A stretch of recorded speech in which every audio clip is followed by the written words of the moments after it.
En esta ocasión vamos a retomar un poco sobre el tema de derecho electoral, que como ya lo habíamos venido viendo, es un tema muy enriquecedor y lo que vamos a hacer en esta ocasión es retomar todos aquellos temas que conforman esta unidad para nosotros enriquecer nuestros conocimientos y poder plasmarlos dentro de nuestro examen. Para poder hablar primero del derecho electoral, que es decir, como tal, su concepto. Y dos, es el que voy a retomar en esta ocasión, que es un concepto más completo y podremos entenderlo a conocer este concepto. En un sentido amplio vamos a conocer que va a ser el conjunto de normas, en esta ocasión constitucionales, leyes, reglamentos, manuales e instituciones, organismos que estén relacionados con la administración y organización de los procesos electorales, de toda esta realización que se hace en un proceso electoral, desde elecciones, votaciones, eh, desde que se elige a una persona para ser capacitada para que esté dentro de estos procesos, entre otros. Ahora tenemos lo que va a ser eh, los principios del derecho electoral. Tenemos primero la certeza, pues le sigue la legalidad, la independencia, la imparcialidad y la objetividad. Eh, para conocer un poco más a fondo de estos, en esta ocasión la certeza va a ser aquella que nos brinda como tal este derecho electoral. La certeza, la seguridad, la legalidad, que es como tal leyes que protegen en sí a esta materia, a este derecho. Nosotros creer que como tal lo que está plasmado en nuestras leyes, la independencia, que es sobre ella misma, que no va a depender de algún otro organismo para poderse dar. Ahora la imparcialidad, neutro, no hay otra palabra que lo describa mejor, va a ser de manera neutro, no se va a inclinar por ninguno, en este caso ningún partido político, por ejemplo, y la objetividad. El derecho electoral va a tener siempre un objeto, que es eh, que nosotros como sociedad sepamos, conozcamos, elijamos bien a nuestros representantes. Ahora tenemos lo que es la naturaleza jurídica. Para esto, eh, lo vamos a encontrar que lo tenemos en nuestra Carta Magna. Eh, en ciertos artículos, en este en a describir, eh, pero como toda regulación, primero debe de encontrarse en nuestra Carta Magna, para después de ahí desglosarse en otros ordenamientos, en estos casos, leyes electorales, institutos, instituciones, entre otros. Primero tenemos lo que es el artículo 35. ¿De qué nos va a hablar este artículo? Nos va a establecer todos los derechos fundamentales del ciudadano, en este caso el derecho a votar. En el artículo 39 nos va a mencionar la soberanía del Estado mexicano.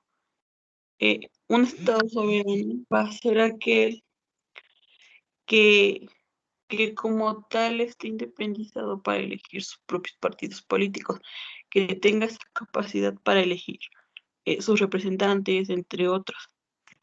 En el artículo 40, este nos va a hablar sobre la forma de gobierno que va a ser, en esta ocasión recalcaremos representativa y democrática, que es lo que nos interesa en nuestro tema. Representativa. ¿Por qué en esta ocasión es representativa? Porque nuestro estado está, vaya, representado. Contamos con ciertas personas que de alguna manera representan a las personas civiles, como nosotros, en este caso como yo, nos representan para elegir lo que son nuestras leyes, eh, mandamientos, reglamentos. ¿Y por qué democrático? Democrático en esta ocasión porque nosotros lo elegimos de manera personal, voluntaria, sin que nadie nos obligue, sin que nadie nos coaccione. Es por eso que se da, en este caso, la democracia.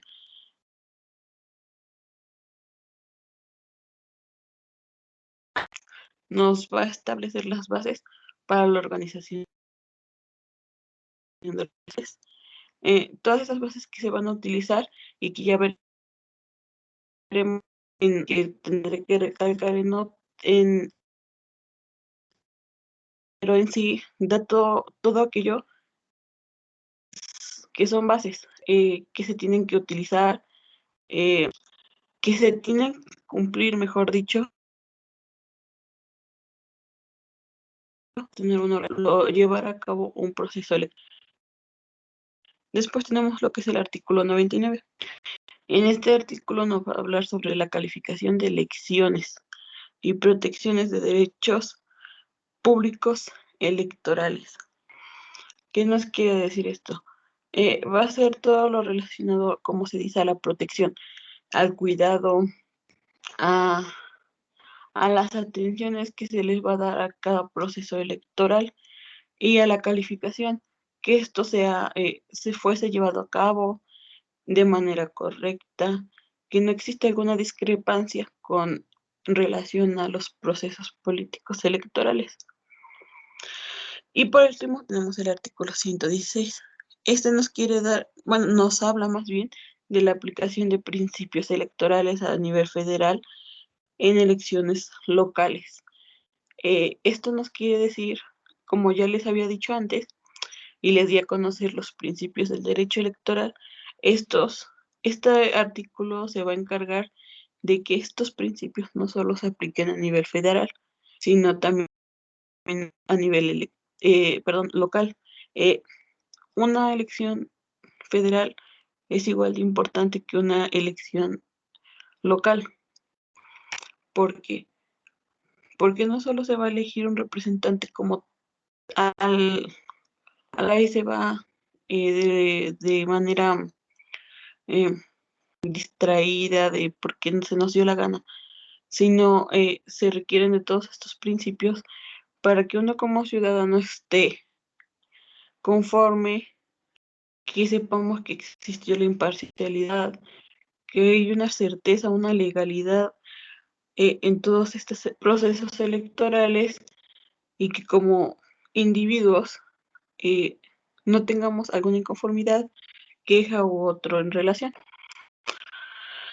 Después tenemos lo que es la importancia del derecho electoral. Eh, Como toda materia, debe de existir una importancia. En esta ocasión, como tal, la importancia va a radicar en alguna posibilidad de contar con alguna herramienta que nos permita a nosotros como ciudadanos elegir de manera democrática, como ya lo había dicho, y transparente a los representantes que nos van a, vaya la redundancia, representar, que nos van a los que les damos nuestra voz para que ellos hagan valer nuestros derechos, al igual obligaciones, eh, para que salvaguarden todas nuestras necesidades, para que nos ayuden. Entonces, tenemos como eso la importancia, elegir que nos permitan a nosotros como ciudadanos elegir de manera democrática a alguno de nuestros representantes. Ahora tenemos lo que es el objeto de estudio del derecho electoral. Esto lo vamos a enfocar un poquito a los procesos electorales.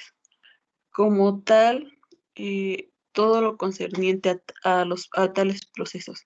Eh, Estudiar desde el inicio de un proceso electoral, estudiar eh, como tal lo más importante, que es el final de estos procesos, cuando ya elegimos de manera democrática a nuestros representantes.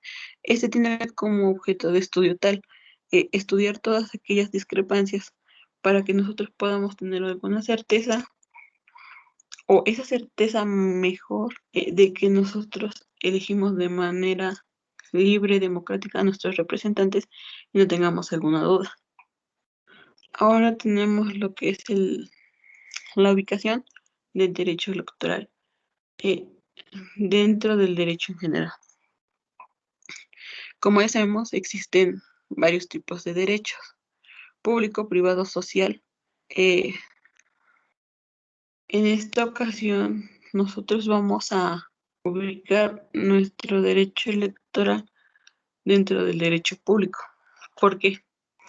Porque va a ser un derecho encargado de velar de alguna manera, por nuestras elecciones, votaciones, elecciones de representación. Entonces, en esto entramos nosotros como individuos, como públicos. Es por eso que este derecho se encuentra dentro del derecho electoral. Ahora tenemos la trascendencia del derecho electoral dentro de la vida democrática de nuestro país. Importante, ya que, como sabemos, desde hace años, o hace años mejor dicho, no. Entonces, al paso de los años, organizaciones de mujeres, mujeres independientes, existieron muchísimas mujeres que pelearon por este derecho. Entonces, es importante saber toda la trascendencia que ha tenido el derecho electoral en nuestra vida democrática aquí en el país de México. Primero, tenemos en 1917.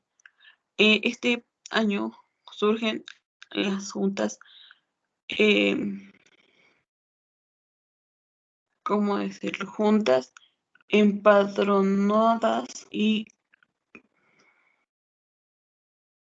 computadoras, además de códigos electorales. ¿Qué quiere decir? Empadronadoras, perdón. Que ya existe como tal el derecho, pero para el hombre. Eh, Llegó a existir nuestro primer código electoral, muy importante. Ahora tenemos lo que es 1946. ¿Qué pasó en este año? Surgió la Ley Federal Electoral y una Comisión Federal de Vigilancia Electoral. Esto también es de mayor impacto, porque al crearse una comisión de vigilancia, los procesos electorales ya no se manejaban como si solos o independientes, o de que ellos querían elegir a quien quisieran y se daba. No, ya se crea esta comisión para vigilar todo el proceso electoral e incluso las leyes, que la ley vaya de acuerdo a tal o el proceso vaya de acuerdo a la ley. Mm, Después tenemos lo que es 1951. En este año, el Congreso de la Unión aprueba reformar nuestra ley federal electoral, simplemente para obtener mejoras en nuestra ley. Se implementan leyes nuevas que nos benefician a nosotros como ciudadanos. Después tenemos 1953, que en este se permite el voto de la mujer por primera vez. En mi opinión personal, y por el simple hecho de ser mujer, uno de los años más importantes en la trascendencia del derecho electoral, ya que la mujer logra que se permita por primera vez el voto en México, gracias a organizaciones de otros países, como lo vimos en ciertos videos que el licenciado Pedro nos mostró en clases. Eh, un año muy importante para la mujer. Creo que no tengo nada más que decir, y felicitar a aquellas mujeres que lograron este logro para la mujer y concientizar y hacer que la mujer cumpla con tal derecho y obligación, porque no fue nada fácil para las mujeres de aquellos años lograr que hoy en día la mujer vote. Después tenemos 1955. En este año, la mujer vota por primera vez en un proceso electoral. ¿Qué quiere decir? Por primera vez la mujer tiene la oportunidad de ir a una casilla electoral, emitir su voto, su opinión y elegir sus representantes. A pesar de que pues todavía existía mucha desigualdad, podemos decir que la mujer ya tenía un gran logro. Ahora viene lo que es 1973. Desaparece una Comisión Federal de Vigilancia Electoral y se aprueban las creaciones de Comisión Federal Electoral. Eh, no otra cosa, sino solamente desaparece una Comisión Federal de Vigilancia y se crea una Comisión Federal Electoral. Como tal, se podría decir que de menor o de menor impacto se crea una con mayor impacto y mayor, eh, por decirlo, mayor eficacia en cuanto a territorio, porque no nada más ya se emplea en cierta localidad, en cierto territorio, sino ya en todo México.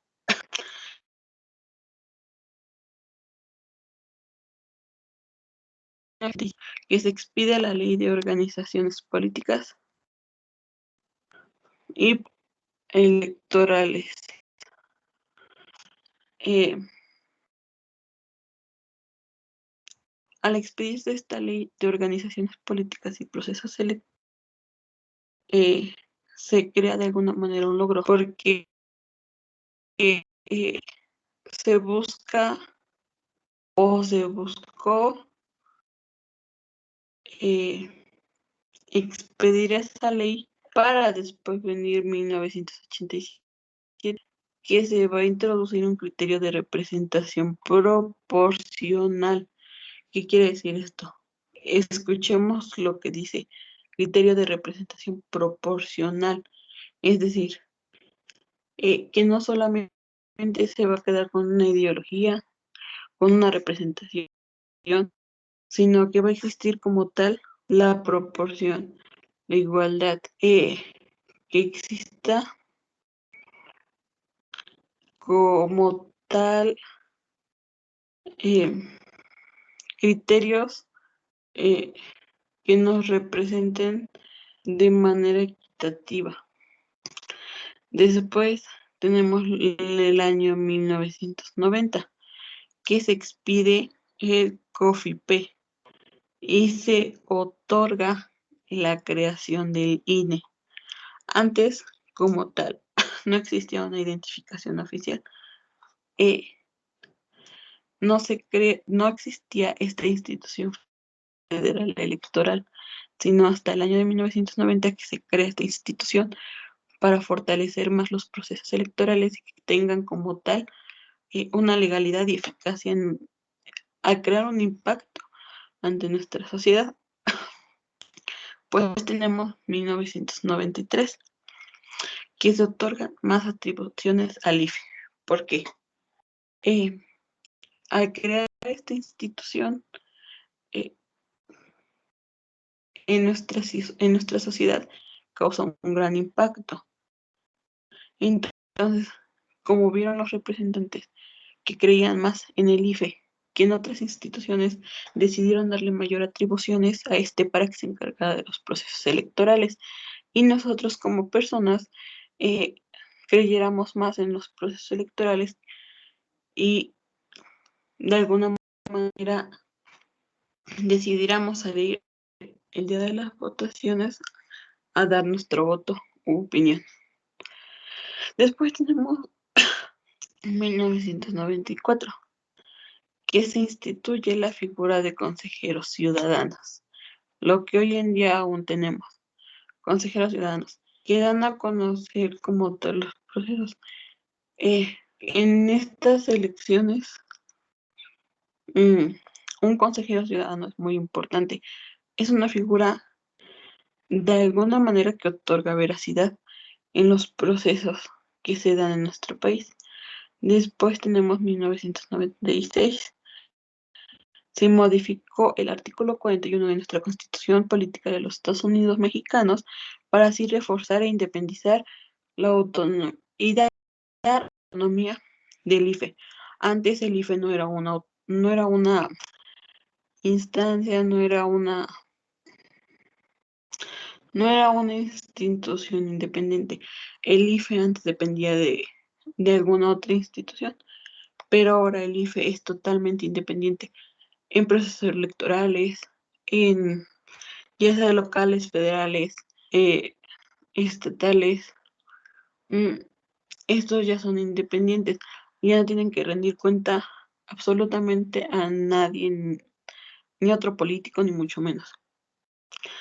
Ahora tenemos lo que es en el año de 2007, que en este COFIPE otorga al IFE 53 nuevas atribuciones en materia electoral. Eh, Considero yo atribuciones muy bien dadas al IFE, porque poco a poco fue ganando veracidad en la sociedad, causando impacto, haciendo que nosotros como ciudadanos creyéramos más en el voto, creyéramos más que como tal nosotros íbamos a elegir a los representantes y no que se iba a sobornar de alguna manera para que ganara cierto partido, cierto político.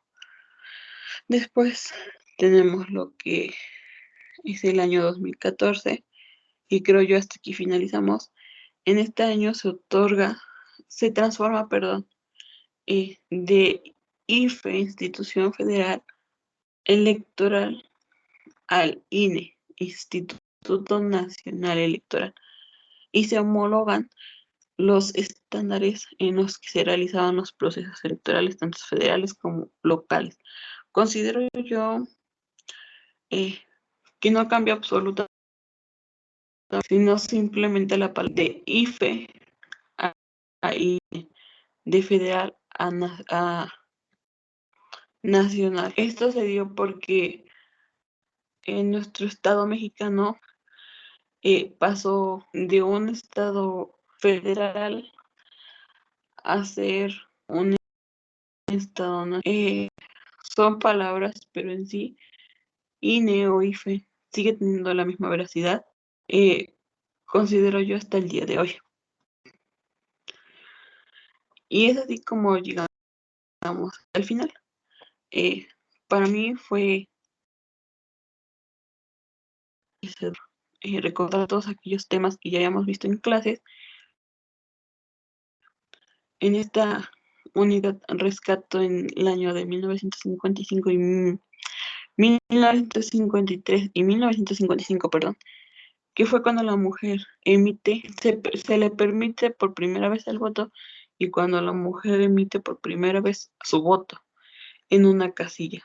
Eso para mí como mujer eh, creo que causó gran impacto, entonces es lo que rescato de esta unidad y sobre todo conocer qué es el derecho electoral, no solamente saber que como tal es una materia más, sino que en elecciones que no, bueno, en lo personal que me tocó ir a votar el pasado domingo, mm, ahora sabía yo a lo que iba, que no solamente es un derecho, sino también una obligación, y que yo iba a elegir de manera democrática, libre y sobre todo llena de conocimientos de aquellos partidos a quien iba a ser mi representante. Fuese quien ganara o no, pude elegir a mi representante de manera democrática. Y eso es todo por un momento y en esta unidad. Eh, Le agradezco haya escuchado detenidamente mi video y hasta luego.